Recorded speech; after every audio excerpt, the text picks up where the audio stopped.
తెలంగాణ రాష్ట్రంలో కానీ ఉద్యోగస్తులు, వారి యొక్క కుటుంబస్తులు, అలాగే ఉద్యోగం చేసి రిటైర్ అయిన వారు ఏ విధంగా మెడికల్ రీయింబర్స్మెంట్ క్లెయిమ్ పొందాలి అనేది ఈ వీడియోలో క్లియర్గా తెలుసుకుందాం. ఆంధ్రప్రదేశ్ మెడికల్ అటెండెన్స్ రూల్స్ 1972 ప్రకారం ఉద్యోగులు, పింఛనుదారులు తమ కుటుంబ సభ్యులకు అయిన వైద్య ఖర్చులను ప్రభుత్వం నుండి పొందవచ్చును. అలాగే ఈ సౌకర్యం పొందడానికి డైరెక్టర్ మెడికల్ ఎడ్యుకేషన్ ఆంధ్రప్రదేశ్ వారి నుండి గుర్తింపు పొందిన రిఫరల్ హాస్పిటల్లో వైద్యం చేయించుకున్న వారికి మాత్రమే వర్తిస్తుంది. అయితే ఎవరైనా అత్యవసర పరిస్థితుల్లో నాన్ రిఫరల్ హాస్పిటల్లో వైద్యం చేయించుకుని ఉంటే ఆ పరిస్థితులను, కారణాలను వివరిస్తూ ప్రాపర్ ఛానల్లో దరఖాస్తు చేసుకుని ప్రభుత్వం నుండి ప్రత్యేక అనుమతి పొందాల్సి ఉంటుంది. ప్రాపర్ ఛానల్లో దరఖాస్తు చేసుకుని ప్రభుత్వం నుండి ప్రత్యేక అనుమతి పొందాల్సి ఉంటుంది. అంటే ఇక్కడ ప్రత్యేక పరిస్థితులు అంటే రోడ్ యాక్సిడెంట్లు కానీ, హార్ట్ అటాక్ కానీ, స్ట్రోక్ మొదలైన అత్యవసర పరిస్థితులు ఉన్నప్పుడు ఒక ప్రాపర్ ఛానల్లో దరఖాస్తు చేసుకుని ప్రభుత్వం నుండి ప్రత్యేక అనుమతి పొందాల్సి ఉంటుంది. అలాగే ఈ మెడికల్ రీయింబర్స్మెంట్ గరిష్ట పరిమితి అనేది 2 లక్షలు. ఒకసారి ట్రీట్మెంట్కు 2 లక్షల రూపాయలు. ఈ 2 లక్షల రూపాయలకు మించి క్లెయిమ్ కావాలి అనుకుంటే ప్రాపర్ ఛానల్లో ప్రభుత్వానికి దరఖాస్తు చేసుకుని ప్రత్యేక అనుమతి పొందాల్సి ఉంటుంది. ఈ క్లెయిమ్ మొత్తం 50,000 కంటే లోపు ఉన్నట్లయితే జాగ్రత్తగా గమనించాలి. క్లెయిమ్ మొత్తం 50,000 కంటే లోపు ఉన్నట్లయితే ఆ క్లెయిమ్ని district coordinator of hospital services వారు స్క్రూటినీ చేయాల్సి ఉంటుంది.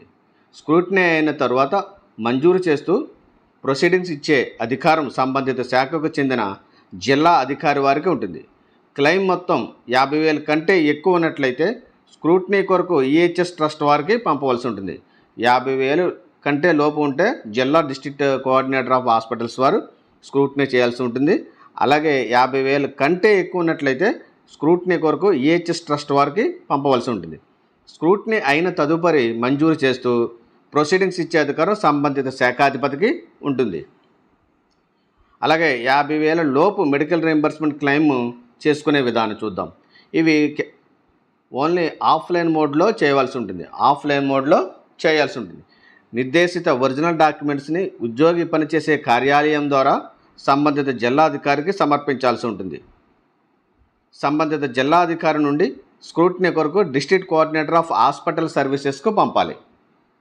అయితే ప్రభుత్వం నిర్దేశించిన ధరల ప్రకారం district coordinator of hospital services వారు స్క్రూటినీ చేసి ఆమోదించిన మొత్తానికి సంబంధిత జిల్లా అధికారి వారు మంజూరు చేస్తూ ప్రొసీడింగ్స్ జారీ చేయాల్సి ఉంటుంది. ఈ స్క్రూటినీ చేసి ఎంత మొత్తం మంజూరు చేయవచ్చునో తెలుపుతూ జిల్లా అధికారి వారికి పంపుతారు. అయితే ఆ స్క్రూటినీ చేసి ఆమోదించిన మొత్తానికి సంబంధిత జిల్లాధికారి వారు మంజూరు చేస్తూ ప్రొసీడింగ్స్ జారీ చేయాల్సి ఉంటుంది. ఈ యొక్క ప్రొసీడింగ్స్ 50,000 కంటే ఎక్కువ మొత్తం కలిగిన మెడికల్ రీయింబర్స్మెంట్ క్లెయిమ్ ఏ విధంగా చేసుకోవాలో చూద్దాం. ఇది ఈహెచ్ఎస్ సైట్ ద్వారా మాత్రమే ఉద్యోగి తన లాగిన్లో దరఖాస్తు చేసుకోవాలి. దీనికి ఒక రెఫరెన్స్ నెంబర్ వస్తుంది. ఆ రెఫరెన్స్ నెంబర్ను మెన్షన్ చేస్తూ నిర్దేశిత ఫిజికల్ డాక్యుమెంట్స్ను ఒరిజినల్స్ అన్నీ కలిపి తాను పనిచేసే కార్యాలయ అధిపతికి సబ్మిట్ చేయాలి. ఆన్లైన్లో సబ్మిట్ చేసిన క్లెయిమ్ డీడీఓ లాగిన్లోకి వెళ్తుంది. ఈ కార్యాలయ అధికారి ఆ ఒరిజినల్ డాక్యుమెంట్స్ని జిల్లా అధికారి ద్వారా శాఖాధిపతికి సబ్మిట్ చేయాలి. శాఖాధిపతి ఈహెచ్ఎస్ ట్రస్ట్కు ఫార్వర్డ్ చేస్తున్నట్లుగా ఒక లేఖను జారీ చేస్తారు. శాఖాధిపతి జారీ చేసిన ఆ లేఖను డీడీఓ లాగిన్లో పెండింగ్లో ఉన్న క్లెయిమ్కు జతపరిచి ఆ క్లెయిమ్ని ఫార్వర్డ్ చేస్తే అది ఈహెచ్ఎస్ ట్రస్ట్కు చేరుతుంది. ప్రభుత్వం నిర్దేశించిన ధరల ప్రకారం ఈహెచ్ఎస్ ట్రస్ట్ వారు స్క్రూటినీ చేసి ఆ క్లెయిమ్కి ఎంత మొత్తం మంజూరు చేయవచ్చునో తెలుపుతూ జిల్లా అధికారి వారికి పంపుతారు. స్క్రూటినీ చేసి ఆమోదించిన మొత్తానికి సంబంధిత శాఖాధిపతి వారు మంజూరు చేస్తూ ప్రొసీడింగ్స్ జారీ చేయాల్సి ఉంటుంది. ట్రెజరీకి బిల్లు సబ్మిట్ చేసే విధానం. ఆ శాఖాధిపతి లేదా జిల్లాధికారి వారు మంజూరు చేసిన మెడికల్ రీయింబర్స్మెంట్ క్లెయిమ్ సిఎఫ్ఎంఎస్ ద్వారా ట్రెజరీకి సబ్మిట్ చేయాల్సి ఉంటుంది. ఉద్యోగికి జీతం చెల్లించే పద్ధతిలోనే 010 హెడ్ కానీ 017 హెడ్ ద్వారా కానీ ఆబ్జెక్ట్ హెడ్స్లో ఈ క్లెయిమ్ సమర్పించాలి. ఈ క్లెయిమ్ సబ్మిట్ చేయడానికి సిఎఫ్ఎంఎస్లో వర్క్ ఫ్లో ద్వారా మేకర్, చెక్కర్ లో సబ్మిటర్ రోల్స్ని అసైన్ చేసుకోవాల్సి ఉంటుంది. ఇది వన్ టైం టాస్క్. అయితే మేకర్ లాగిన్లో హెచ్ఆర్ క్లైమ్స్లో మెడికల్ రియంబర్స్మెంట్ ఆప్షన్ సెలెక్ట్ చేసుకుని క్లైమ్ డీడీఓకి సబ్మిట్ చేయాల్సి ఉంటుంది. ఆ డీడీఓ ఆ క్లైమ్ ట్రెజరీకి సబ్మిట్ చేయాల్సి ఉంటుంది.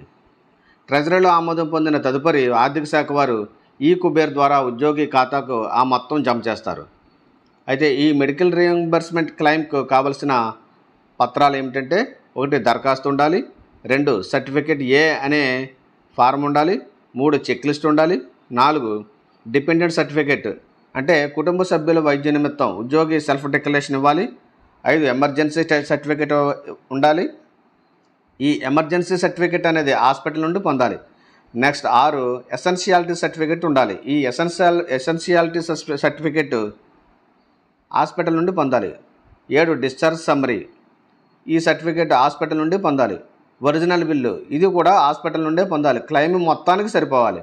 నాన్ రాయల్ సర్టిఫికేట్, ఇది డీడీఓ లేదా కార్యాలయ అధిపతి వారు ఇవ్వాలి.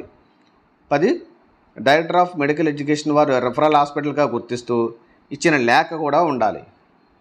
ఓకే ఫ్రెండ్స్, ఈ సమాచారం మీకు నచ్చితే please like and share and subscribe this channel. Thank you one and all.